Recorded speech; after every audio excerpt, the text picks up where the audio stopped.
Coaching के नाम पर कारोबारी काम पर।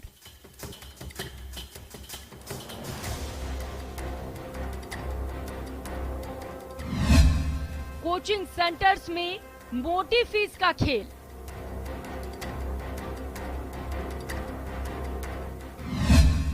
कोचिंग में फीस मोटी, पढ़ाई भगवान भरोसे।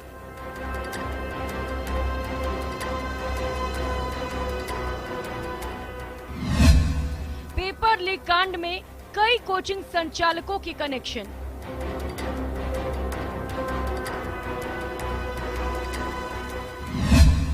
स्टूडेंट्स पर आर्थिक और मानसिक दबाव।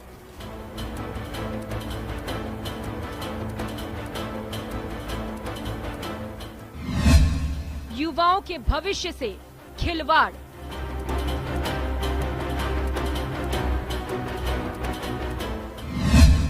कोचिंग संचालकों की बदनीयती से पहुंच रहा नुकसान।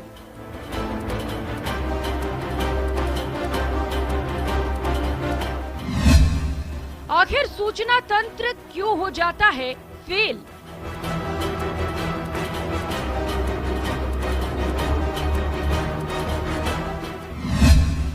कोचिंग का काला कारोबार।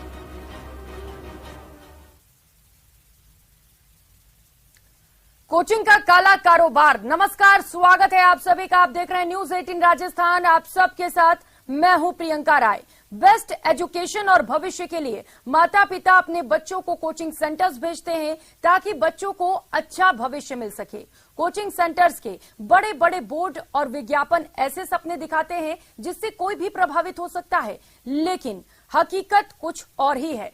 कोचिंग सेंटर्स स्टूडेंट से मोटी फीस वसूल रहे हैं, लेकिन अच्छी शिक्षा नहीं दे पा रहे हैं। कई कोचिंग सेंटर्स के संचालकों के नाम पर तो पेपर लीक कांड से भी जुड़ रहे हैं। हाल ही में सीनियर टीचर भर्ती परीक्षा में पेपर लीक मामले में कोचिंग सेंटर के संचालक का नाम भी सामने आया है, जिससे चर्चा गर्म हो गई है कि क्या कोचिंग संचालक कोचिंग के नाम पर काले कारोबार में लिप्त हैं। इसी मुद्दे पर आज बड़ी बहस करेंगे। चर्चा के लिए इस वक्त तमाम गेस्ट हमारे साथ जुड़ चुके हैं। आपसे मिलवा देती हूं। हमारे साथ आरसी चौधरी कांग्रेस प्रवक्ता जुड़े हुए हैं, शैलेंद्र सिंह गुर्जर बीजेपी नेता हमारे साथ जुड़ चुके हैं, डॉक्टर राघव प्रकाश जो कि कोचिंग संचालक हैं वो भी हमारे साथ जुड़ चुके हैं, और इसके साथ ही विपिन शर्मा शिक्षाविद हमारे साथ जैसे जैसे चर्चा आगे बढ़ेगी वो भी जुड़ जाएंगे। और चर्चा की शुरुआत आरसी चौधरी साहब आपके साथ करते हुए, आपकी सरकार है, क्या आपको नहीं लगता है कि इस पर भी एक्शन होना चाहिए? क्योंकि जो प्राइवेट कोचिंग वाले हैं वो लाखों रुपए वसूल रहे हैं, लेकिन क्या गारंटी है कि स्टूडेंट्स पास हो जाएंगे? और एक प्रेशर भी बना रहता है स्टूडेंट्स के ऊपर, कितना फीस दिया है, हमें पास आउट होना है। क्या आपको नहीं लगता सरकार को इस पर भी फैसला लेने की जरूरत है, एक्शन लेने की जरूरत है? प्रियंका, मैं कहना चाहूंगा कि राजस्थान की सरकार ने निश्चित रूप से जहां कोटा, सीकर ऐसे संस्थान जहां पे सबसे ज्यादा जो शिक्षण संस्थान है और जहां पे 12th के बाद में बच्चे जो उच्च शिक्षा के लिए, जो IIT की एग्जाम के लिए या नीट के लिए, इन तमाम परीक्षाओं के लिए वो वहां पे आते हैं, उन सब को लेकर उन्होंने कुछ गाइडलाइन जारी की है, जिस गाइडलाइन के तहत में वहां पे बच्चों पे प्रेशर किस प्रकार से मिनिमाइज किया जा सकता है, किस प्रकार से उनके बीच में जो माहौल है वो तनाव रहित रहे, किस प्रकार से जो फीस का और तमाम जो चीजों का स्ट्रक्चर है वो एक ओपन प्लेटफॉर्म पे होता है। मुझे लगता है कि कोई भी अभिभावक अगर अपने बच्चों के लिए जिस संस्थान के अंदर जाते हैं तो वो वहां पे कोई हिडन चार्जेस जैसी तो कोई स्थिति है नहीं, लेकिन किस प्रकार से बच्चों पे तनाव ना बढ़े, किस प्रकार से प्रेशर ना हो, लेकिन जिस प्रकार से बेरोजगारी बढ़ती जा रही है, जिस प्रकार से चुनौतियां हैं, सरकारी नियोजन खत्म होते जा रहे हैं, सरकारी जहां पे उपक्रम है उनको जब बेचे जा रहे हैं तो उनके बीच में एक तनाव है। और आपने ये सही कहा कि प्रतिदिन 38 बेरोजगार अगर देश के अंदर आत्महत्या को गले लगा रहे हैं तो इसका मतलब कहीं ना कहीं हमें निश्चित रूप से सोचना चाहिए, क्योंकि ऐसी निराशा और ऐसी हताशा कभी रही नहीं। देश के अंदर बेरोजगारी है वो 45 साल पे चरम पे है, तो आपका प्रश्न बिल्कुल ठीक है, लेकिन ये तय है कि किस प्रकार से राजस्थान की सरकार ने मिनिमाइज करने के लिए अनुप्रति कोचिंग संस्थान योजना चलाई, जिसमें जो प्रतिभावान जो छात्र हैं जिनको अभिभावक ये वहन नहीं कर सकते हैं, उन पे करोड़ों रुपए खर्च करके प्रति वर्ष 15,000 छात्रों को बिल्कुल। और अनुसूचित चौधरी साहब, कोचिंग यही योजना के बड़ा तहत सवाल है, कोचिंग दी जाती क्योंकि है। सिर्फ स्टूडेंट्स के भविष्य के साथ ही नहीं, जिंदगी के साथ भी खिलवाड़ हो रहा है। क्योंकि जब लाखों रुपए देकर वो कोचिंग में जाते हैं तो उन्हें तो ये उम्मीद रहती है ना कि वो परीक्षा में पास आउट कर लेंगे, एक उम्मीद जगती है। लेकिन जब वो उम्मीद टूटती है तो बहुत ज्यादा ठेस पहुंचता है। आप कह रहे हैं गाइडलाइंस जारी किए गए हैं, लेकिन अगर ये गाइडलाइंस फॉलो नहीं किए जाते हैं उसके बाद क्या होता है? क्या कोई कार्रवाई के भी प्रावधान है? देखिए प्रियंका, मैं कहूंगा कि राहुल गांधी जी ने जो भारत जोड़ो यात्रा के अंदर जो छात्रों से मिले, जो युवाओं से मिले, और जब उन युवाओं से पूछा जाता है तो देश के 5 सेक्टर की बात करते हैं। इंजीनियरिंग में जाना चाहते हैं, डॉक्टर बनना चाहते हैं, आईएएस बनना चाहते हैं, इस प्रकार के प्रोफेशनल एग्जाम्स के अंदर वो जाना चाहते हैं। ये जिम्मेदारी हम सब की सामाजिक तौर पे भी है, अभिभावकों भी है, और जो दूसरे जो संस्थान हैं जो इस काम से जुड़े हैं, हम सब की जिम्मेदारी है। उनको ये बताया जाए कि आखिर कितनी सीटें हैं, किस प्रकार से कंपटीशन है, इस कंपटीशन को कैसे ब्रेकआउट करना है, अगर कंपटीशन में सफलता नहीं मिलती तो किस प्रकार से दूसरा अपनी जिंदगी का रास्ता है। ये हम सबकी जिम्मेदारी है, ना सिर्फ एक सरकार की जिम्मेदारी है। जो अभिभावक जाता है वो उसको पता है कि 150 आईएएस बनने, 1000 ही वैकेंसी निकलनी है उसके अंदर, और लाखों बच्चे उसके अंदर अपेयर होते हैं। ठीक है। शैलेंद्र सिंह जी, आपके पास आते हुए, क्या आपको लगता है कि सरकार वो जरूरी कदम उठा पा रही है जो उठाने चाहिए? क्योंकि कई कोचिंग संस्थान के तार तो उन लोगों से भी जुड़े हुए हैं जो पेपर आउट में पाए जा रहे हैं, संलिप्त पाए जा रहे हैं, बावजूद इसके उन पर कार्रवाई नहीं हो पा रही है। प्रियंका जी, आपने बिल्कुल सही कहा, गहलोत सरकार पूरी तरह से फेल हो चुकी है। आप देखिए जो शिक्षित बेरोजगार युवा है उसके साथ छलावा हो रहा है, और किस तरह के हालात आज राजस्थान में बन गए हैं कि कोचिंग सेंटरों के लिए कोई नियम नहीं है। आप देखिए बच्चों से मोटी फीस वसूली जा रही है, ना वहां सुविधाएं हैं, ना सुरक्षा की व्यवस्थाएं। और अब देखिए आप 3-4 जो पेपर लीक हुए, आपने देखा होगा पिछले 4 सालों में लगभग 16 बड़े राजस्थान के पेपर लीक हुए, चाहे आरपीएससी के पेपर कंडक्ट करा रही हो कोई एग्जाम, या कर्मचारी चयन बोर्ड करा रहा हो, और इनके कहीं ना कहीं आपने देखा तार कोचिंग सेंटरों से मिले हैं। और कोचिंग सेंटर किस तरह से हावी हो चुके हैं, ये माफिया कोचिंग सेंटरों का भी एक माफिया बन चुका है। तो गहलोत सरकार की एक और बड़ी उपलब्धि मैं आपको बताना चाहता हूं, पेपर लीक माफिया के साथ साथ कोचिंग माफिया भी यहां पनप चुके हैं। आप देखिए किस तरह से व्यावसायिक गतिविधियां हो रही है रिहायशी इलाकों में, और अधिकारियों को पता ही नहीं, जेडीए सो रही है। आप देखिए पूरा प्रशासन तंत्र सो रहा है, किस तरह से कुकुर मुत्ते की तरह पूरे राजस्थान में कोचिंग संस्थाएं खुल चुकी है जिनका कोई नियामक प्राधिकरण नहीं है, कोई नियम नहीं है, कोई उपनियम नहीं है, कोई मॉनिटरिंग नहीं है। और आज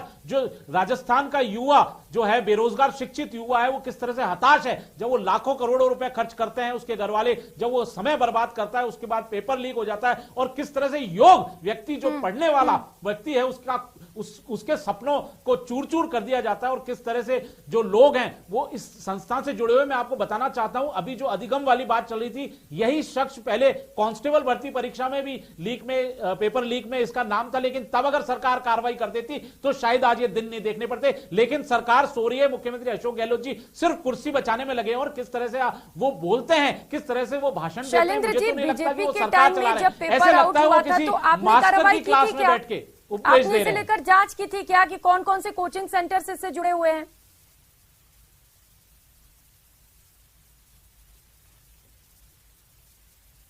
बोलिए। बिल्कुल, आप देखिए प्रियंका जी, राजस्थान में जितने भी कोचिंग सेंटर हैं उनमें से 3-4 भर्ती परीक्षाओं का कहीं ना कहीं तार उन कोचिंग सेंटरों से जाता है, क्योंकि उनका उद्देश्य ये होता है कि एक पेपर लीक कर दें तो अयोग्य व्यक्ति को बना दें, पूरा पैसा वसूलें, माफिया पनप चुका है, और योग्य व्यक्ति जो है वो आत्महत्या करता है। आप देखिए जो हमारे योग्य शिक्षित बेरोजगार युवा है वो आत्महत्या करने को प्रेरित हो रहे हैं। तो सरकार, गहलोत सरकार सिर्फ मास्टर की तरह उपदेश दे रहे हैं, जैसे अभी हमारे कांग्रेस प्रवक्ता उपदेश दे रहे थे कि राहुल गांधी जी उनको ज्ञान दे रहे थे। अरे भाई, ये ज्ञान तो सबको ही पता है, आपने शासन आपका है, आपने क्या कंट्रोल किया? क्या आप पेपर लीक रोक पाए? आप कठोर कानून लाने के बावजूद भी आप कहते हो कठोर कानून, उसके बावजूद भी आपके 3 पेपर लीक हो जाते हैं, वो कानून आपका कमजोर साबित होता है। कोचिंग सेंटर किस तरह से हावी है शासन प्रशासन पे, ये बानवी अधिगम संस्था ने दिखा दी। जो संचालक है उनसे भी इनके तार जुड़े हुए पाए जा रहे हैं। डॉक्टर राघव प्रकाश एक कोचिंग संचालक हैं, वो खुद इस वक्त हमारे साथ जुड़े हुए, क्योंकि सर आप एक कोचिंग संचालक हैं, आप अच्छे तरीके से पास से चीजों को देख रहे हैं। क्या वजह है इसके पीछे जो इतनी मोटी फीस वसूली जा रही है? कितना इस पे इनकम आता है और कितना एक्सपेंस लगता है, इसे लेकर जानकारी सर दीजिएगा।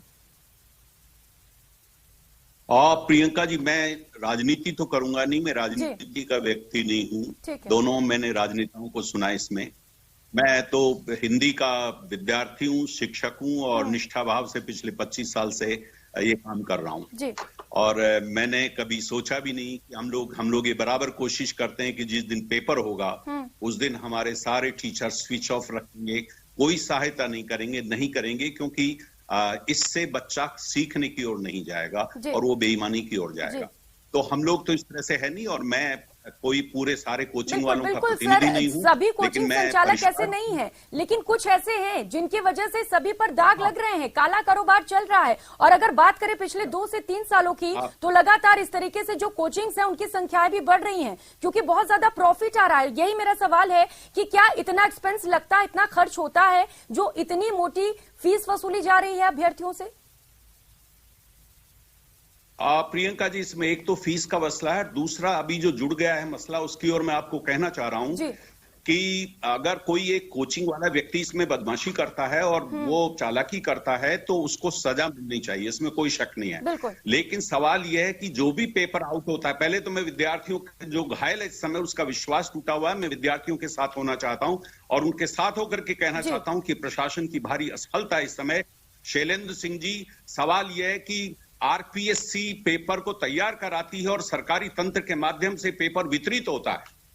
हमने इस सारे प्रकरण में आरपीएससी और सरकारी तंत्र के किस व्यक्ति को हमने पकड़ा और वो जो लोग जुड़े हुए हैं वो क्यों नहीं पकड़ में आए? आज आप किसी बिल्डिंग को तोड़ने के लिए भी जा रहे हैं, लेकिन आप क्या जेडीए के उन अधिकारियों को पनिशमेंट करेंगे जिनके देखरेख में 5 मंजिला बिल्डिंग खड़ी हो गई?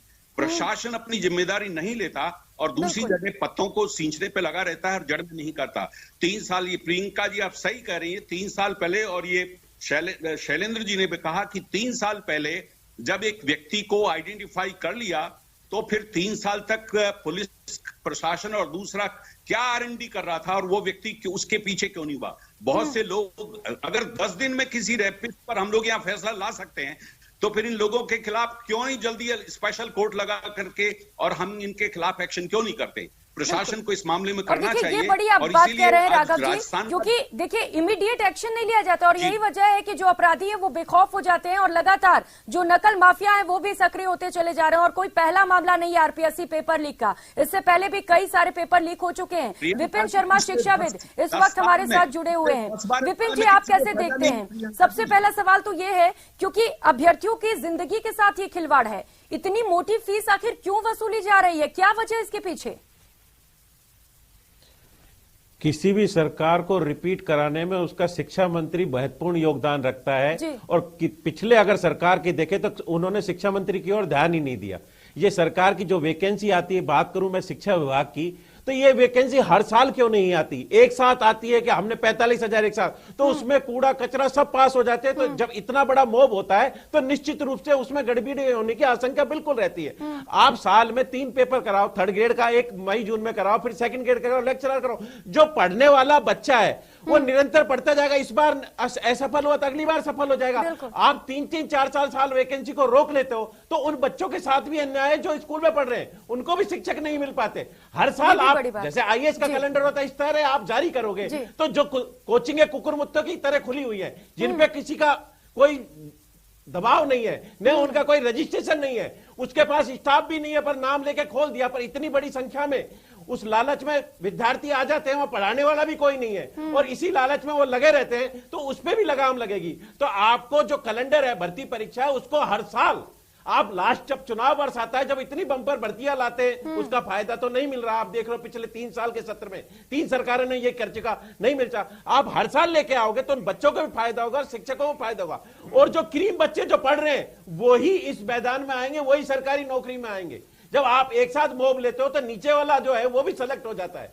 तो सरकार को इन कोचिंगों पे लगाम लगानी चाहिए। आप यहाँ की कोचिंग, कंपटीशन कोचिंग बात कर रहे हो, आप कोटा में आत्महत्याएं हो रही है, जब होती है, जब सरकार चेतती है कि हम ये करा रहे हैं, उसके बाद वही डाके 3 पात। अगर पिछले 2 महीने में देखें तो 12 आत्महत्या हो चुकी।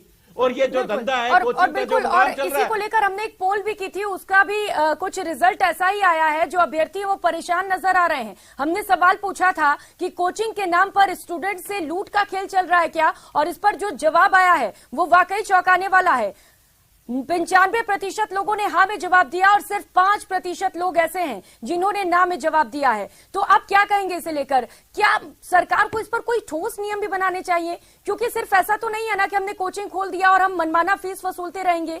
इस पर भी तो नकेल लगने की जरूरत है सरकार की ओर से।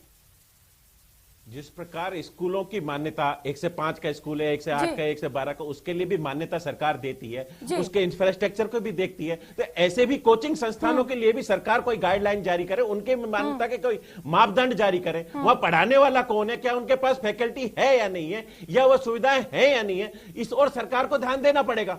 जब भी आगे चल पाएगा, नहीं तो ऐसे कांड होते रहेंगे और निश्चित रूप से उसमें मट्टी डलती रहेगी, फिर दोबारा होते रहेंगे। अगर बात करें एक पेपर लीक हुआ है, अब बातें आ रही कि जब एक पेपर लीक हुआ होगा जीके का, तो सब्जेक्ट का पेपर वो जो जिन्होंने लीक किया है 10 लाख में जो लिया है बच्चों ने, क्या वो सब्जेक्ट का पेपर दे पाएंगे? क्योंकि सरकार ने 40% का नियम रख रखा है, तो निश्चित रूप से दूसरे पेपरों पे भी ये आंच आएगी। पर लेकिन जो सामने दिख गया उसको आपने रिजेक्ट कर दिया, जो सामने नहीं दिखा उसको आपने निगल लिया। तो इस तरह के लिए आपको कठोर कार्रवाई करनी पड़ेगी। मैं हर डिबेट में कहता हूं, एक शिक्षा मंत्री इस चीज को रिटेन कर सकता है सरकार को, उस और ध्यान देना पड़ेगा सरकार को। बिल्कुल। और चौधरी साहब देखिए, आपको ये बात समझनी पड़ेगी, सरकार को ये बात समझनी पड़ेगी कि इसमें कठोर कार्रवाई की जरूरत है। सिर्फ गाइडलाइंस जारी करने से तो कुछ नहीं होता है। और देखने वाला कौन है, मॉनिटरिंग कौन कर रहा है कि गाइडलाइंस की पालना हो भी रही है या नहीं?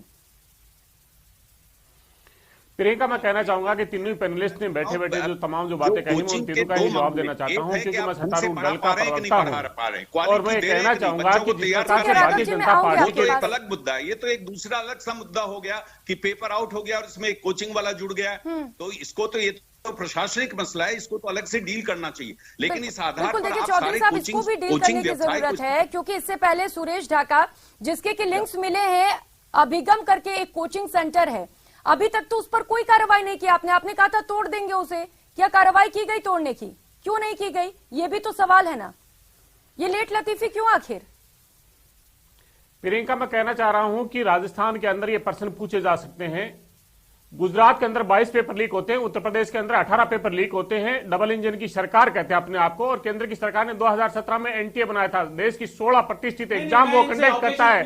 और इसलिए भारतीय जनता पार्टी आप नाम बताइए, 22 पेपरों के नाम बताइए कौन कौन से लीक हुए। मैं आपको 16 पेपरों के नाम बताता हूं जो राजस्थान में लीक हुए।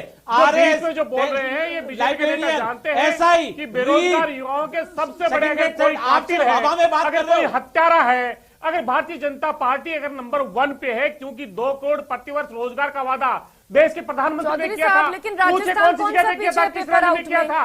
और 45 साल में देश में बेरोजगारी आपने चरम पे खड़ी कर दी।